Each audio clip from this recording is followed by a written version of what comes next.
You are listening to the new man, beyond the macho jerk and the new age wimp. Your host is men's coach Tripp Lanier. Do you get pissy when you do something nice for someone and they don't return the favor? Do you bend over backwards to avoid upsetting your woman, family, or friends? And why do the guys who go out of their way to please everyone always get the raw end of the deal? Today, we're talking with the author of No More Mr. Nice Guy, Dr. Robert Glover. How are the macho jerk and the spineless wimp really the same? And what are the 4 steps you can take to avoid the nice guy syndrome? Listen and find out. Welcome to The New Man. Today we're talking with Dr. Robert Glover. He's the author of No More Mr. Nice Guy, a proven plan for getting what you want in love, sex, and life. And he's an internationally recognized authority on the nice guy syndrome. Dr. Robert, welcome to the show. Well, good to be here, Tripp. So, this nice guy syndrome, I mean, why should the guy stuck in traffic right now care? What is it? What are we talking about? When we're talking about nice guy syndrome, we're talking about guys because of information they internalize into their brain, usually at a pretty young age, don't believe they are okay just as they are. And they tend to believe they have to have everybody's approval and they have to do everything right in order for things to go the way they want in life. Okay, and so what does that actually look like? What does the nice guy look like? What are you talking? How would we know, okay, that guy's got the nice guy syndrome? Okay, yeah, if you look around, he's a guy at work that's trying to make everybody happy. He's kissing everybody's backside, but at the same time, you can't depend on him. He won't follow through. He'll tell you one thing one time, tell somebody else the other thing, so you can't depend on him. So he's kind of a yes guy, a yes man in that regard. Whatever it takes to make everybody happy and avoid all conflict in any situation. In family, you might have a family member who he's always trying to please his wife or his girlfriend. The woman runs the show. He has no backbone. He's always saying, yes, dear, whatever you want, dear. And the woman just walks all over him. Okay, and what you're saying is that underneath that, and we'll get into this in a little bit, is that things just aren't okay as they are. He's not okay as they are. He's got to bend over backwards in order to get somebody's approval, and it sounds like he's just in fear of any kind of confrontation or conflict. Well, you've nailed it, because one of the things I frequently tell people about the nice guy syndrome is that it's an anxiety-based disorder. Everything the nice guy does is that he's trying to do what I call managing his anxiety. Now, when I speak of managing anxiety, and we'll talk more about this in contrast to soothing our anxiety, but managing our anxiety is when we try to get things, people, or situations outside of us to be different so that we won't feel anxious anymore. So that means if somebody's angry, we try to get them to quit being angry. I say in my book that nice guys are afraid of 2 kinds of emotions, their own and everybody else's. So strong emotions make them anxious, conflict makes them anxious, disapproval makes them anxious, doing something less than perfectly makes them anxious, being found out makes them anxious, being rejected makes them anxious, looking foolish makes them anxious. So everything a nice guy does is he's trying to manage that anxiety by trying to orchestrate everything around him. And basically he operates on something that I call covert contracts. And I'll put this out there and we can expand it as we talk. But nice guys have 3 fundamental covert contracts. Now, a covert contract is basically an unconscious agreement that says if I do this, then everybody else will do this in return. It's an if-then proposal. Okay. And for nice guys, they believe if I'm a good guy, everybody will like me. If I meet everybody else's needs, then they will meet my needs without me having to ask. And if I do everything right, then I'll have a problem-free, smooth world. Well, it just sounds like a recipe for disappointment on all 3 fronts because, as you said, these are covert. They're not explicit. They're not out in the open. So he's just expecting people to respond to his actions. Is that right? That's exactly right, because not only is he usually unconscious to his covert contracts, like that if he holds the door open for somebody, that in his mind he's thinking that person will smile at him, think he's a good person, and appreciate him. That's a covert contract. Okay.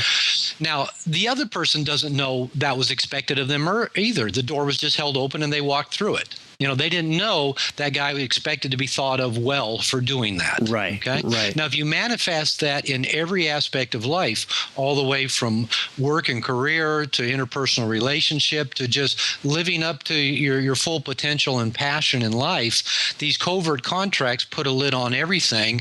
And as you said, they're a recipe for disaster, because the nice guy usually is completely unaware that he's doing it or the reason. You would not believe how many men, when they read my book or listen to a podcast like this, is like the light bulb goes off and they go, it all makes sense now. Yeah, because they're at home and they're thinking, gosh, why am I so disappointed in life? I'm doing this, and nobody's giving me shit in return. But at the same time, it's like, well, all this stuff's in the closet, so to speak. It's all buried. These contracts. No wonder why you're disappointed. And for typical with nice guys, when what they're doing isn't working, it's like they're following a roadmap of Cleveland, but they live in Seattle, and they believe that the roadmap should take them to the downtown library in Seattle while they're following a map from Cleveland. And when it doesn't work, instead of going, I think I need a different map, this one doesn't work, they just keep trying harder to get the same one to work, which makes them more frustrated, more resentful, and often more passive aggressive, less dependable. And they often, as I said, they fail to live up to their potential and work and career. They either tend to avoid relationships, or the ones they get into tend to be frustrating for them. Absolutely. And I can understand why, just based on what you said. But if there's the nice guy, if this is his answer to helping him deal with life's problems, the flip side isn't to be a dick or to be a jerk. I love that you asked that question, because everybody asks that question.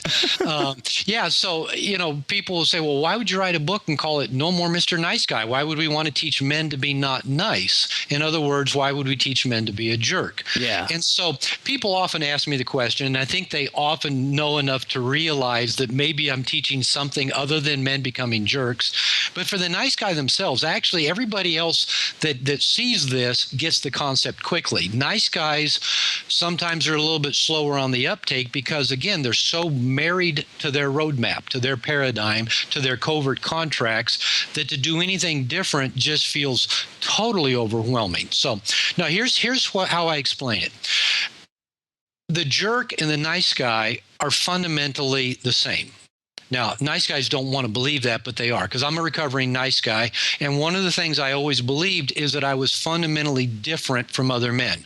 I was different from my father in that I wasn't angry or moody or narcissistic or self-absorbed or selfish. I thought I was different from other men. I grew up during the 60s and 70s, and I listened to a few angry feminists, to basically probably a few lesbians that hated men, talk about all the bad men out in the world and how the patriarchy was so evil and hurt all the women in the world. And I thought, I don't want to be like those bad men that I heard a few angry women complain about. So I prided myself of being different from other men. But the truth is, a nice guy and the asshole jerk are pretty much the same, because they're both just trying to manage their anxiety. Wow. So I refer to the nice guy and the asshole jerk as both first order men.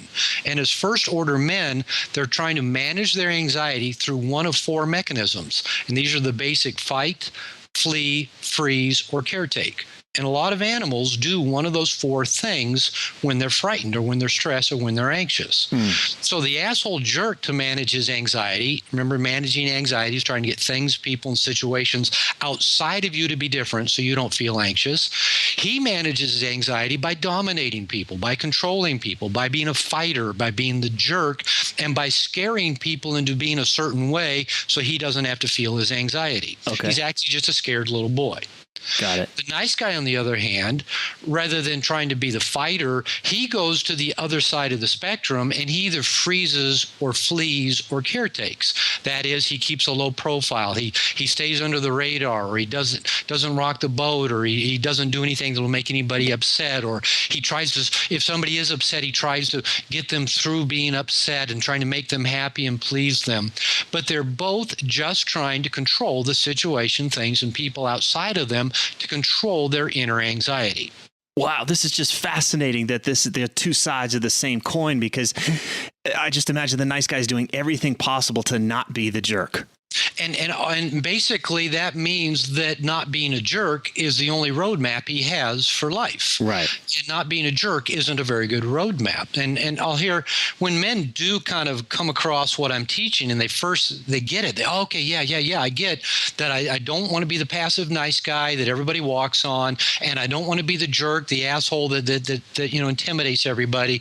And they'll say something like, I want to find a happy middle ground between the two.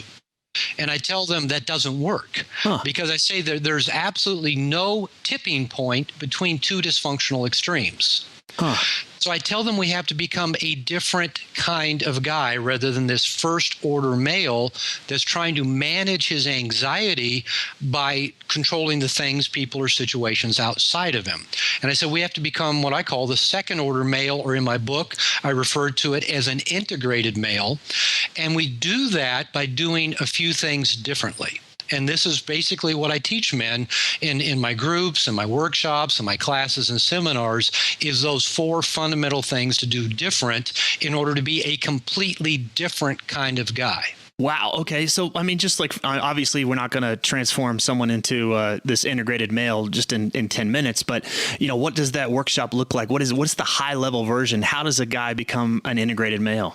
Okay, if I was going to give you the mini workshop here of becoming an integrated male, there's four fundamental steps to it. And these aren't just things we can just flip on or just go do a weekend workshop and they'll be different, because we're actually working at rewiring deepest parts of our brain that have stored up both our emotional memories and our emotional reactions to them from when we were 2 or 3 years old. Okay. Most of us are reacting to life situations with strategies we developed at 3, 5 years old.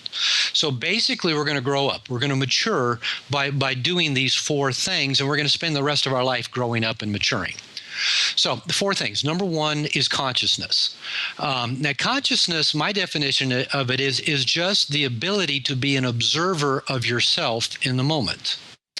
Now, we humans are part of a small group of animals. I think, there's 4 or 5, 6 animal species that can observe themselves, that have some degree of consciousness.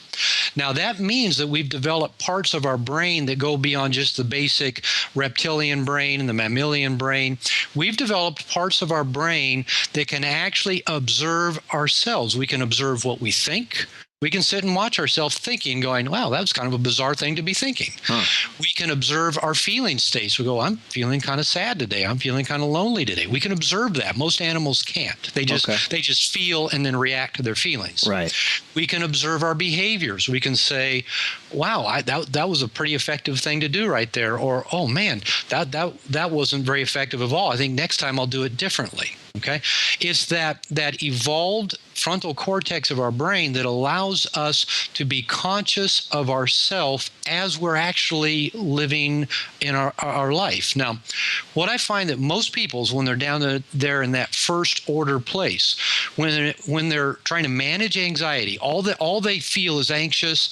Their thermostat is kicked in. Their anxiety thermostat says, scream or yell, or their anxiety thermostat says lay low, or their anxiety thermostat says go try to get them to quit being mad. And they just do that with no observation of self. They just think in that moment it makes sense to be behaving that way. It's like they're hijacked by this mechanism within, instead of saying like, whoa, there goes that mechanism. It wants me to go do this, and they're just observing it. Exactly. And that's just such a great way to put it, where you can just observe your lizard brain saying, try to go get that person to not be mad anymore. And you can go, wow, I was just trying to get them to quit being angry because I'm feeling anxious. We can observe that.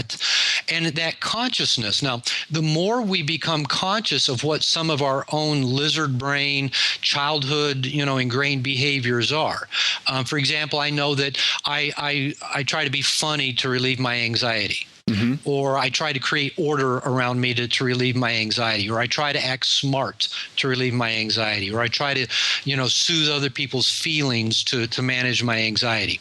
I know those things about me. Right. And so if I find myself in one of those states, okay, I can do something different now. So it's the consciousness that allows us to apply the other 3 steps that we're going to talk about. But none of the other 3 steps are very effective without some degree of consciousness, without some ability to be an observer and a knower of ourselves. Yeah, it's like if no one's at the wheel of the car, then it's on. It's just crazy. Yeah. It's going on. It's on a wild ride. But somebody needs to be in the seat of the car to then take these other directions that you're going to lay out. Exactly.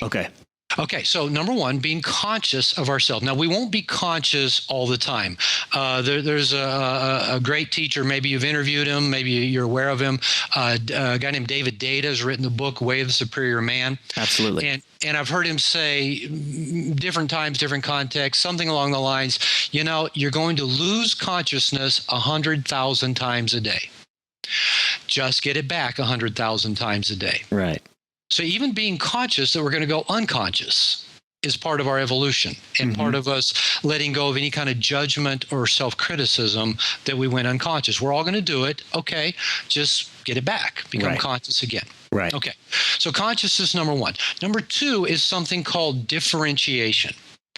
Now, differentiation is the ability to ask yourself, what feels right to me? What do I want? What seems right? What's important to me? Now, this is a process that begins in most human beings around the age 2. And unfortunately, to tell you what our culture thinks about differentiation, we call the beginning of the process the terrible twos. And that's a terrible name for the terrible twos, because differentiation is the basis of all maturity and adulthood and productive living. But when a child begins saying no, myself, I want, or throwing a little temper tantrum when they don't get their way, and we call that terrible, that's the mistake that we adults have, because most of us grow up, I won't go far into this, but most of us grow up in what's called a fused family system, where in a fused family system, everybody's supposed to think alike, act alike, want the same things, and be there to help manage the anxiety of the most anxious person in that family system. Wow, because I could just imagine that, he doesn't the child never gets the chance to say, hey, this is what I want. He just turns in like, well, what's going to have me? I want to make sure that everything's okay. He defaults to kind of more of a superficial level of what he thinks is going to make it okay. And that's where he heads down the nice guy path. But what you're saying is like, what's underneath that? What is it that you really want? Yes, and what I find working, and you're exactly right. You've nailed exactly of how that process begins in the young child. So this young boy is saying, oh, it makes mommy upset when I do this, so I better not do that so mommy won't be upset at me. He's on his way to being a nice guy. He's no longer differentiated. He's now back into that fused system of trying to make everybody around them happy to maintain the anxiety homeostasis in that system. Right. So what happens then, of course, then he grows up and he co-creates those kind of systems where he's trying to figure out what everybody wants and become that so that nobody feels any anxiety. And then he feels like he can have this smooth, problem-free life and be loved and get his needs met. Now, unfortunately, what happens is all of his wants and needs and desires have to go underground, and he either has to deny them, be oblivious to them, or they usually sneak out in some hidden way. And in most men I work with, usually around porn, fantasy, masturbation, and stuff like that. This is so powerful because I talk to so many guys that have run the script, so to speak. They did what what they were supposed to do. They went to the college and married the girl and had the kid and got the job and all that kind of stuff. And then they're like, well, wait a second, why am I miserable? And because somewhere along the way, they didn't listen to what they really wanted, to this deeper knowing. And you're saying that it goes all the way back to probably being 2 years old, where they quit listening to what they really wanted. Exactly. So here we are as adults. And I tell people there's only 2 ways for you to be integrated and differentiated in life. And that is to, number 1, ask yourself, what do I want? What feels right? And number 2, do it. Now, if you never even ask yourself what feels right to you, which is true for most nice guys, and because of that, most of the men that I call nice guys, I say it's a misnomer, because they're anything but nice for a number of reasons. One is that they're so resentful and so frustrated, their anger and their frustration builds up, and they're often very passive aggressive, very indirect. You can't trust them. But if they're always, kind of wetting their finger, holding it up to see which way the wind is blowing, you can't trust them. Yeah. They have no integrity. They have no base, no sense of self. So until a man can ask himself what feels right to me, what seems like the right thing to do in this situation, and as you become a more integrated male, you also include your loved ones and the planet in that equation as well. What feels right to me? Well, it feels right to just not throw this crap on the ground to pollute the planet. We become a much broader thinker in terms of integrity. So we ask ourselves that question, and then number two, we do it. Yeah, because I could imagine, well, the nice guy's thinking, well, if I do it, I'm going to rock the boat, I'm going to push people away, or I'm going to scare somebody, and I'm just being selfish. There's this notion that I'm just being selfish if I do something just for me. But the flip side is that he's more trustable. He's more trustworthy if he's speaking up for what he wants. I know that if we get into a predicament or whatever, that he's going to speak up for himself, that I don't need to take care of him. And you don't have to guess, and you won't be surprised when you find out weeks or months or years later he was pissed off at you because he didn't get what he wanted, but he never asked for it. I just want the guy out there to listen. It's a service. It's a gift for you to speak up for what you want and to do it and to go after it. You're serving the rest of us if you speak up for what you want and you go after it. Exactly. We're speaking about the fundamentals of maturity. And you mentioned the word selfish, and I often tell the guys I work with, when I look up selfish in the dictionary, I want to see your picture. Now, I'm not talking about being narcissistic or absorbed. And again, we often get black and white about this. We say, well, if you're asking, what do I want? That means that you don't care about anybody else and you're being selfish and it's the me generation and blah, blah, blah, blah, blah, blah, blah, blah. Yeah. No, if you can ask yourself first, what do I want? What feels right to me? And if you have the evolved maturity to look at the big picture and say, and what's important to my loved ones and what's important to my planet, then you can actually make very, very evolved decisions about how to live your life. And at times you might even consciously decide to sacrifice what's most important to you for the benefit of somebody you love. Now you're doing it though very consciously and from an integrated place where you already asked yourself, am I okay with making this trade-off? Yeah, because the nice guy just automatically bypasses himself in that equation.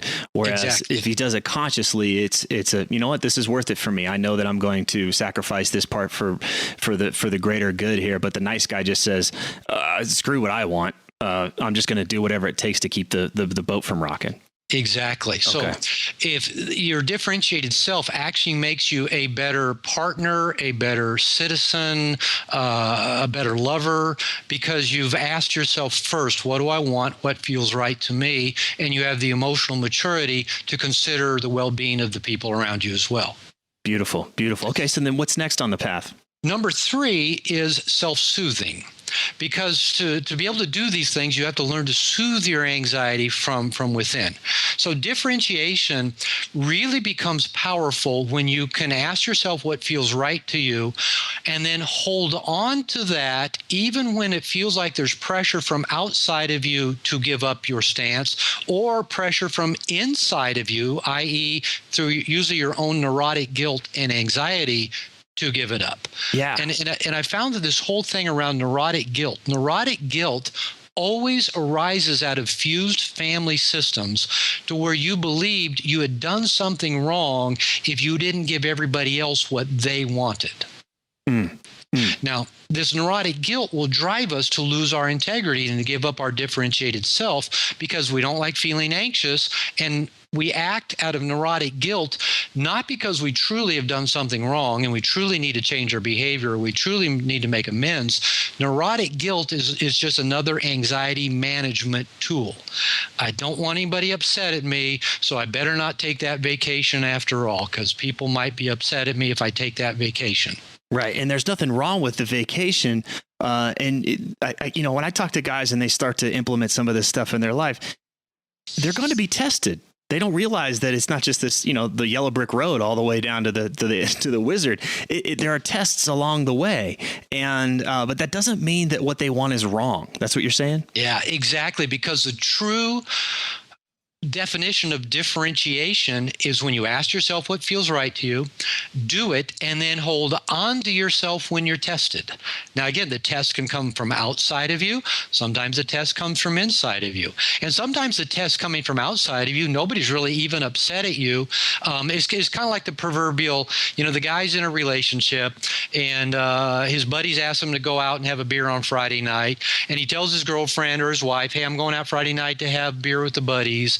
And then she says, oh, yeah, sure, fine. And then Friday night he's going out and she goes, where are you going? And he goes, well, I told you I'm going out to have beer tonight with my buddies.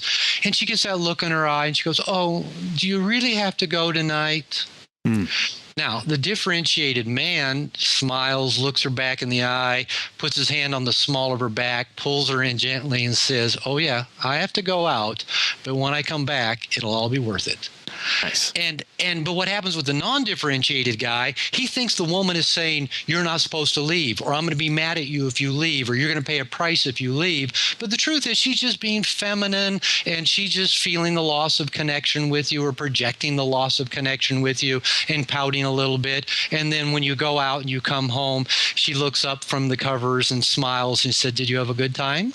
Yeah. And you say, yeah, and it's just beginning, baby. Yeah. So that differentiation, sometimes that pressure, we feel like there's pressure from outside of us to give it up. And oftentimes that's just our own anxiety inside. Most people really do want us to be happy and do what feels right for ourselves. Yeah, I think guys are making mountains out of molehills here, and they're interpreting signals from the world as indicators that we shouldn't be doing what we're doing. And what you're saying is like, you know what? They're just little tiny tests, and it's possibly your interpretation that's turning it into a situation where they collapse. Exactly. Instead of, just because everyone's like, hey, go out and have a good time, doesn't mean that they don't want you to do that.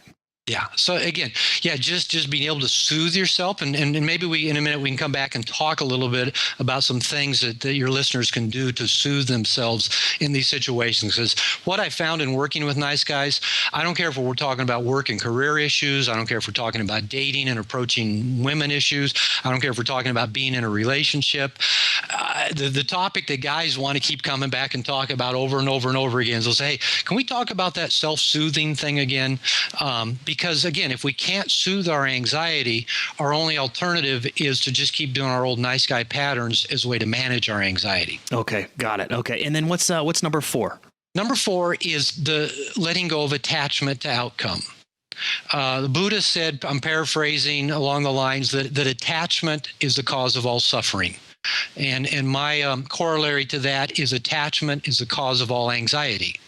It's when we get attached to wanting things to be a certain way or not be a certain way that we get anxious. Mm-hmm. So the more we can consciously let go of attachment. In fact, when we're feeling anxious, one of the and if we're conscious that we're feeling anxious, and we're all going to feel anxious if we're out of our comfort zone, if we're stretching ourselves, if we're at our edge in life, we're going to feel anxious. And so if we feel the anxiety, if we're conscious of it, we can then ask ourselves, okay, what am I attached to right now? Well, I'm attached to not wanting to look foolish, or I'm attached to not wanting my boss to be mad at me, or I'm attached to wanting my wife to want to have sex with me tonight when we go to bed. That's what's making me anxious. Okay, if we can be conscious of that, we can go, okay, take a breath, let go of that attachment to the best of our ability. Now, again, this is confusing to many men. So say, are you saying you should never want anything, or you should never have a goal, or never have a passion? No, I'm not saying that at all. It's just the emotional attachment to a specific outcome will always cause you to suffer and will always cause you to feel anxious. That's all. Yeah, it also creates like a tunnel vision too. It's kind of the only thing you can see. Yeah. Okay. Yeah, amazing. Well, I'm just saying, because I talked to a person on the phone earlier today, and it was actually a woman, and her husband just died. And she says, well, I've got to figure out how to go make a living now and what kind of job I want. And I said, well, let me suggest something different. How about every day for the next week, you just get up and everything you do with passion. Just everything. Don't dread anything. Just everything you do, whether it's brushing your teeth, driving the kids to school, do it with joy and abundance and passion. And I said, quit trying to ask yourself, what kind of career do I need to find? Because that puts that tunnel vision on. You're attached now. But if you live your life with this abundance, this joy, this passion with everything you do every day, all kinds of interesting doors open up that you wouldn't have seen if you had those blinders on of, I've got to figure out what kind of job I got to get. That's a huge, huge turn for a guy, because they hear this don't get attached thing. So they like stuff the desire. They stuff that part of them that is needed to really make change and do really cool, wonderful things in the world. And that's what we're saying. Like, don't stuff that. Bring that out into the world. Live from that place, but don't just watch where it goes from being committed or passionate to something to being attached and kind of like, I'm just imagining like this, like white knuckled, like, oh my God, I better have this, or it's just not, it's like a neediness, you know? Yeah, there's a guy, I'm down in Puerto Vallarta to Mexico right now. I've been here for almost 3 months, and I'm going to start splitting my year between Seattle and Puerto Vallarta. And there's a guy down here. He's a massage therapist. He stands on a corner, kind of, waiting for people to come get massages. And I talk to him whenever I pass him, and I've gotten to know him. And he was telling me the other night about this woman who walks by. He says she's gorgeous. He's just so attracted to her. And for 2 years, she's been walking by him, and he's never started a conversation with her. And he's got her on this pedestal. He's in love with her. And I said, oh man, you're in big trouble. I said, because you are so attached to some kind of outcome with her, and that puts you so high on a pedestal that it makes you so anxious, you're never going to talk to her. And if you do, it'll just be something silly if you ever do get some words out of your mouth. And I said, you got to take her off the pedestal. You got to let go of the attachment. And I said, the way to start doing that, I said, the rule that I give men is you can't spend more time thinking about a woman than you've actually spent with her in her presence. Wow. And because a lot of single guys do that, they get attached to a specific woman. Go, oh, I wish he could be my girlfriend. I wish this, I wish that, and they'll spend years being attached and obsessed to a woman that they don't even talk to, or they don't ask out, or they don't create some tension with, and they just have so much anxiety that they never will approach her because they're so attached to it. Yeah, and I've spoken with women and asked them, like, what's it like to be put on a pedestal? And a lot of women are like, they don't like it. It's basically, it's like that. Well, he doesn't see me as a human being anymore. Just sees me as this object, essentially. And that's exactly true. And I'll tell women that guys do that we put them up there on this pedestal. And women will look at me with this confused look in their eye, and they go, why do they do that? And because the women are thinking, I'm just a silly little moody girl. Why does he have me so high on a pedestal? Oh, it's funny. So those are the 4 things. And again, this isn't like some magic formula. It's not a switch you're going to throw. It's something that we will keep evolving into for the rest of our life. The consciousness, being an observer of ourself. Number 2, the differentiation, asking ourselves what feels right to me. What do I want? Number 3, soothing yourself enough to hold on once you've asked yourself what feels right, even if it feels like there's pressure from outside or pressure from the inside of you because of your anxiety. And then number 4, letting go of our attachment to anything in this world. Just letting life be what it is, enjoying the abundance, the joy, the serendipity of this life that we have all around us. Being playful, staying curious, that's a great way to approach things versus this like, oh my God, I got to get it right. So, that's a lot of information. So what's one thing that the guy can do today that'll help him start to get some momentum here? Well, let me just throw out a couple of pretty easy things. One is a self-soothing thing, and that is breathe. When we get anxious, we quit breathing. We really do. Our breath gets shallow, we hunch up, we get tight, and it restricts the oxygen flow in our blood. CO2 goes up, and that actually raises our internal stress level, and it makes our brain begin to shut down. So I'm down here in Mexico, consciously challenging myself, trying to learn a foreign language. I'm a smart guy, but I don't learn languages easily, but I'm doing it anyway. Mm-hmm. Man, every time I get stressed about a speaking conversation, I'm trying to carry on a conversation in Spanish, I find myself tightened up, clenched. I breathe, I relax my shoulders, I let some air in, I remind myself I'm just a child learning a new language. So I breathe, I give myself a more realistic state of mind. I can handle it. I don't have to do it perfect. I'm just a child. Nobody expects perfection. And that breathing lets me kind of just let go of the attachment that I've got to do this perfect and I got to get it right. Excellent. And you said you had another practice? And the other thing is something that I mentioned just a little bit earlier that I was talking with this client earlier today. And that is, for the next week, stop doing anything you're not doing with passion and start doing everything you do with passion. I don't care if it's brushing and flossing your teeth. I don't care if it's shaving. I don't care if it's driving to work. I don't care if it's filing your taxes late. Do it with passion.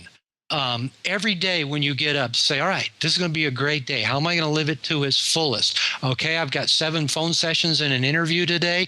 Going to be a great day. I got up and went to the fish market this morning. I bought some fresh shrimp. I'm going to make some fajitas this afternoon. I'm helping people all over the world today. I'm excited that technology lets me do what I do in a beautiful paradise. The sun is shining. Everything I'm going to do today, I'm going to do with a sense of abundance and gratitude and passion. So find that silver lining, even if you got some clouds in your sky, and focus on that versus the cloud, so to speak. Yeah. And if there's things you're doing and you're miserable doing them, you hate doing them, stop doing them or find a way to do them with passion. This one little piece right here will radically change your life within a week, I promise you. If you stop doing anything you're not doing passionately, don't dread anything in your life. Dread attracts that kind of negativity to you, and then it permeates everything. Look forward to everything with an, oh golly, oh boy, I get to do this today. Wow. I want to do that. Here are the big takeaways from this show. Number 1, the nice guy does whatever he can to avoid strong emotions. He's super anxious, and his efforts to manage himself, others, and the world around him have him show up as an unreliable kiss ass. Sadly, he's a guy without a spine stuck in the nice guy syndrome. Number 2, the nice guy creates what are called covert agreements. That means these agreements aren't explicit. For example, if Ted lends his lawnmower to me and says I don't owe him anything, that's the explicit agreement. However, if Ted lends his lawnmower to me and subconsciously expects me to compensate in some way without telling me, he's making a covert agreement. He's setting himself up for disappointment and resentment, and chances are he'll blame me and the world for his problem. Nice guys base their lives around these covert agreements, and the result is an incredibly frustrating and disappointing life. They believe that if they just play the good guy, the world will treat them as such. If they meet everyone else's needs, then everyone else will return the favor without him needing to ask. The resulting disappointment has the nice guy avoiding relationships and becoming passive-aggressive. It negates his ability to live up to his potential. Number 3, to avoid being a nice guy, it doesn't mean that you become a jerk. In fact, Robert says that the jerk and the nice guy are both trying to do the same thing, but through different means. They're both trying to control themselves, others, and their surroundings. They're both dysfunctional. The way out isn't to find a happy medium between the two, it's to grow into a more mature version of the man you are. Number 4, there are 4 steps to become what Robert calls the integrated male. The first step, consciousness, awareness. The integrated male is able to see that he's trying to run his scheme to control others. He's able to catch himself and choose a different action. He's not hijacked by his emotional need to avoid anxiety. Second, the integrated male is differentiated. He's able to ask himself, what do I really want? What feels right to me in this situation? In other words, he's able to distinguish his own wants, needs, and desires from others and his own internal drive to make everything okay. He can still be considerate, but he doesn't abandon who he really is. Third, the integrated male is able to self-soothe. Like a good sailor, he's able to ride the sea when it gets a bit rough. He's able to hold on to what he wants when the outside world or his own anxiety within is pressuring him to cave. Again, like a good sailor, he's able to hold his course when the seas are challenging him. And fourth, the integrated male is able to let go of his neediness or attachment to how things should be. He doesn't go into denial. He accepts his circumstances and continues forward. Coming from a place of abundance, joy, and passion allows him to pursue what he really wants without falling into the trap of fear or attachment. He's flexible and even playful in his endeavors. He knows that deep down, he's going to be fine no matter what. So where can we find out more about you, your work, the coaching, or the workshops that you have? Best way to find all of my materials, go to my website, nomoremrniceguy.com. I'll spell it out. That's nomoremrnicegui.com. nomoremrniceguy.com. I teach online classes on dating. I teach online classes for men on relationships, how to set the tone and take the lead and apply these 4 principles we've been talking about in their relationships. And I teach an online class on living up to your potential in work and career. I also do long distance coaching and counseling over Skype. And when I'm back in Seattle for 6 months, I do men's groups there, and I do some once a month and some just weekend workshops and seminars there as well. Very, very cool. Sounds like there's lots of different ways to interact with you and get the benefits of working with you. Dr. Robert Glover, I'm so glad you could take the time to talk today. You just delivered a ton of great value to the listener, and I appreciate you being on the show. Thanks for the invitation. I've had a great time. If these interviews are helping you, please leave a positive review on whatever podcast app you use so that others can discover the show more easily.